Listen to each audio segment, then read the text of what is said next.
Good afternoon, everyone. Hurricane Dorian's power has arrived in North Carolina with wind, rain, and tornadoes lashing our state. We are feeling the storm's force, but it has only started. We have a long night ahead of us. Everyone needs to stay in a safe place and off the roads until the storm passes. Earlier today, our southeastern coastal counties started to experience the storm's impact with destructive tornadoes, heavy rains, damaging winds, and power outages. Parts of New Hanover County near Wilmington have seen 9 inches of rain already in a short period of time. This has contributed to at least 14 road closures in that area due to flooding and downed trees. Conditions will continue to worsen today and throughout the night. Tornadoes have touched down today in areas including Brunswick, Lenoir, Wayne, and Craven counties, and of course at Emerald Isle. Please stay tuned to your local media for tornado warnings and watches. The risk for dangerous flash flooding continues, and major river flooding is forecast along the northeast Cape Fear River near Burgaw.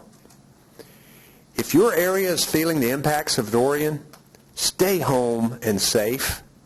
Don't drive through standing or moving water. If the road is covered with water, turn around. Don't risk your life or the lives of first responders. I've now activated 527 North Carolina National Guard soldiers, and we have begun receiving additional aircraft and swift water rescue teams from other states. Many communities are enforcing curfews tonight. Please listen to your local officials for specifics. We have 68 shelters up and running across the state with more than 2,200 occupants at this time. More will open as needed arise. More will open as the need arises. I visited a state shelter in Durham today where some families had evacuated to escape the storm. There's so many dedicated workers and volunteers from many agencies that are working together, and we are grateful for their help. Food and water supplies are available and ready to be distributed when needed. For shelter, food, or non-emergency information assistance, dial 211. For people hard of hearing, please dial 888-892-1162 to reach someone to assist you. To help safely wait out this storm, I ask you to remember these tips. Of course, don't drive over roads covered with water. Turn around at barriers. Stay indoors and away from windows, and close your storm shutters if you have them. Never use a generator indoors. Deadly levels of carbon monoxide can build up quickly. Stay alert and informed, and use a radio or another device for weather warnings. You can stay informed by visiting readync.org for emergency information or drivenc.gov for road conditions. And if you want to donate your time or financial assistance, please go to nc.gov/donate. And as always, we're grateful to our utilities, Duke Energy, Dominion, Electricities, and the co-ops for their hard work in getting people's power back on. Our teams at the State Emergency Operations Center and those staged here today will help where they are needed most. And they are ready to move into action when needed with response and recovery with Hurricane Dorian. I have leaders here to talk to you. This afternoon we have Emergency Management Director Mike Sprayberry, Public Safety Secretary Eric Hooks, our Department of Transportation Chief Engineer Tim Little, North Carolina National Guard General Jim Ernst, State Highway Patrol Commander Colonel Glenn McNeil, our FEMA Federal Coordinating Officer Libby Turner is with us, Katie Webster, our meteorologist, is with us. Also, Commander Matt Moyer of the United States Coast Guard is on stage today, and Lee Williamson is providing our signing for the hearing impaired. We'll ask questions at the end, but first I'm going to ask Mike Sprayberry to give us a report. Mike? Thank you, Governor. The State Emergency Operations Center remains activated at a level 1 for Hurricane Dorian response operations. Hurricane Dorian's impacts include heavy precipitation and winds, as well as a high storm surge along the coast, sounds, and rivers. Risk of flash flooding remains high east of I-95 from the South Carolina border to the Virginia border. Therefore, we urge the use of the North Carolina Emergency Management Flood Inundation Mapping and Alert Network, known as FIMAN, to ensure you are aware of potential flooding in your area. You can get there by logging in at fiman.nc.gov. That's fiman.nc.gov. You can sign up to be alerted by text or email by FIMAN when rivers or streams begin to rise near you. We continue to increase our flood fighting inventory of swiftwater rescue teams, National Guard, high water vehicle teams, urban search and rescue teams, ambulance strike teams, and aircraft. We will continue to experience our greatest impacts for Hurricane Dorian for the rest of today and tomorrow. We urge everyone in the impacted areas to stay in a safe place and off the roads. Always follow the instructions of your local officials. Our response assets are now fully staged and prepared for an aggressive response. We're also working on a detailed post-storm preliminary damage assessment plan, and several members of the State Disaster Recovery Task Force have already met at the State EOC and are working on a rapid transition from response to recovery. Our utility partners are well positioned for power restoration operations as soon as the storm passes. We have begun to draw resources from the FEMA Incident Support Base at Fort Bragg. We want to thank FEMA for being here. Our state medical and general population sheltering operations continue, and we can support pet sheltering as well. In closing, let me thank our local partners for all their hard work during this storm as they work together to protect their residents, and again to remind everyone to follow the instructions of their local officials. Thank you, Governor. Thank you, Mike. North Carolina Highway Patrol Commander Colonel Glenn McNeil. Thank you, Governor. I would urge everyone, please heed the safety precautions that have been given by first responders, local and state leaders. First responders have already assisted drivers who have made poor decisions. As heavy rain across our state continues to impact our roadways will be diminished to be able to drive safely on them. Attempting to drive during the height of a storm should be completely avoided. Strong winds, heavy rain, and flooded roadways will lead to treacherous driving conditions throughout the day. Risk will intensify overnight. The ability to identify hazards will decrease due to limited visibility. As the storm moves north across the eastern portion of our state, it is anticipated that several roadways will become impassable due to flooding waters. With this in mind, under no circumstances should you attempt to travel around barricaded roads through standing or running water. Keep in mind just 6 inches of water is enough to knock a person down, and 1 foot of moving water can sweep a vehicle away. Downed trees and power lines, along with other roadway debris, will create a hazard for driving conditions. Residents are encouraged to stay updated by monitoring their local media outlets, radio programming, and information available to them on our Ready NC app. I would also like to emphasize, please do not call 911 or Star HP for any reason other than an emergency. For updated roadway conditions, please visit drivenc.gov. Thank you. Thank you, Colonel. And now Department of Transportation Chief Engineer Tim Little.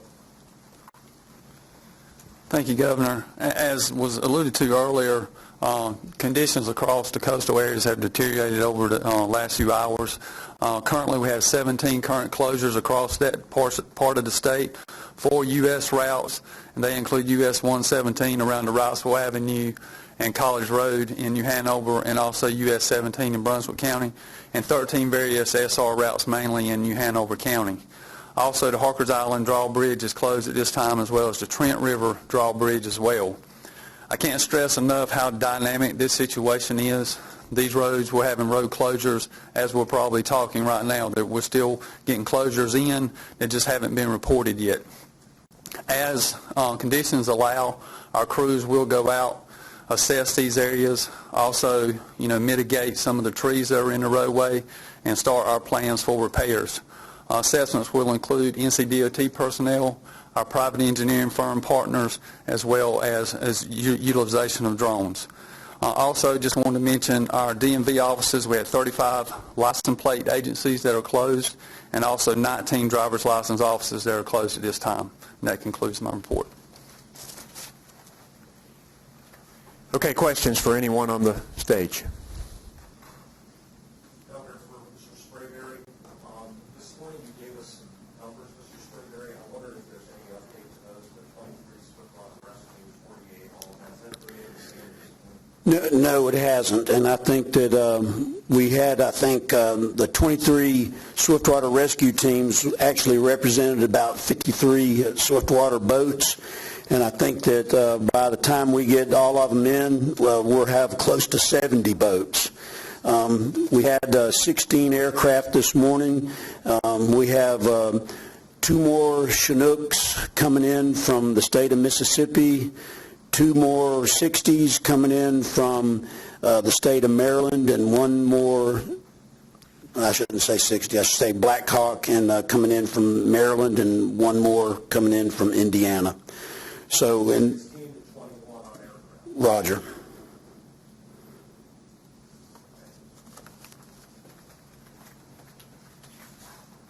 Other questions? Yes, sir, Ed. Governor, if I may, if your forecasters, you said you're a meteorologist, have you given any updates? When do you expect the worst tonight? What is the worst that you're expecting? You gave a few numbers this morning. Sure. Anything changed? I'll let Katie Webster, our meteorologist, address that. Thank you for that question. So conditions across the southeast tonight will continue to deteriorate as we get into the early overnight hours, say after sunset. Those conditions will worsen as you move northward across the coast. So say the Morehead City type area and the Outer Banks, those areas will begin to see their worst conditions beginning the early morning hours on Friday before sunrise. And then those hurricane type conditions will move northward as you go into the northern coast. And then finally in all areas we'll see conditions improve pretty rapidly on the backside of Dorian, beginning in the south tomorrow midday or mid-morning, and then through the afternoon in the northernmost coastal areas. So really, the worst conditions across the coast are expected overnight tonight into the first part of Friday, and then improving after that. So most people should be out of danger by mid to late morning? In the northern coast, that could last until the early to mid-afternoon tomorrow. And certainly we could see some increased winds on the backside of Dorian as we've seen in other storms as well, especially along the Outer Banks and areas like that. But certainly as we go into tomorrow evening, conditions will really be improving. Thank you. But we've got to remember that even when the sun is shining, rivers rise and flooding can continue to occur. So people have to continue to listen to forecasts and go to the Feynman site that Director Sprayberry mentioned to determine whether there is a potential for riverine flooding in your area. Yes. Can you get the mic? Can you get the mic for? Oh, okay. We'll get you first, and then. For people who are not in that evacuation zone, maybe they think that they are not in any danger. Can you give a message to those people who are more inland on how quickly conditions can change? Sure. Flash flooding can occur in many places throughout central North Carolina. Some of the central North Carolina is going to get some tropical force winds that can knock down trees, that can make power go out. So we recommend that people stay indoors tonight in these affected areas. Watch your weather forecast, and if you're going to get some tropical storm winds in your area, it's best to stay home and off the roads. Listen for tornado watches and warnings, because that certainly can happen in inland areas, along with flash flooding. People need to be careful tonight, and we'd rather them stay home and hunker down. Right here. Yes, sir. Tommy Goldsmith from North Carolina Health News.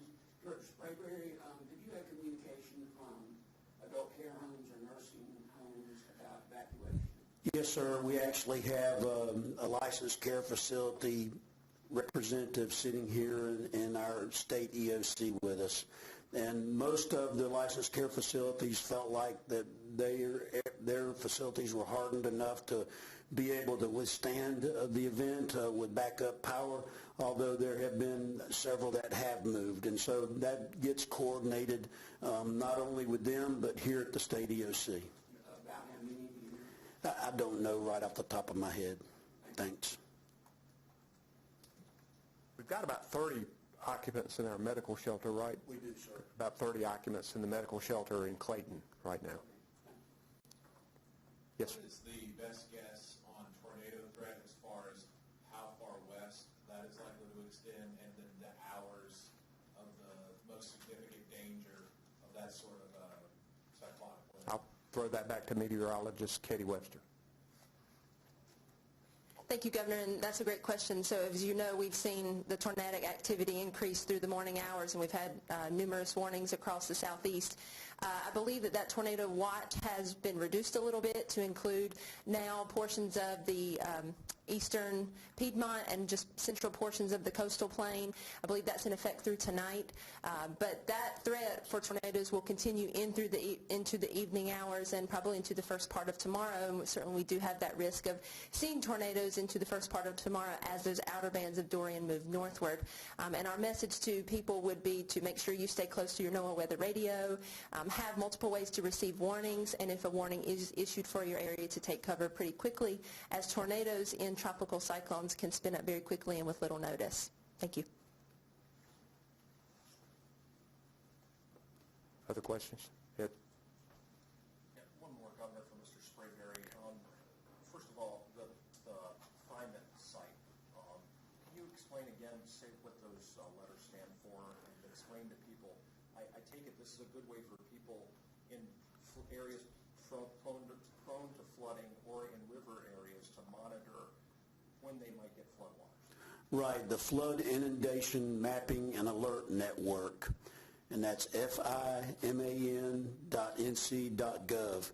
We have a large number of river gauges also down our estuaries as well, to where we collect that data. It goes into the website, and we're able to use predictive analysis and model when we think floods are going to be happening, give the depth of the flooding, the length of the flooding, the duration rather, and so it's good information. All you have to do is plug your address in, and it will provide you with that information.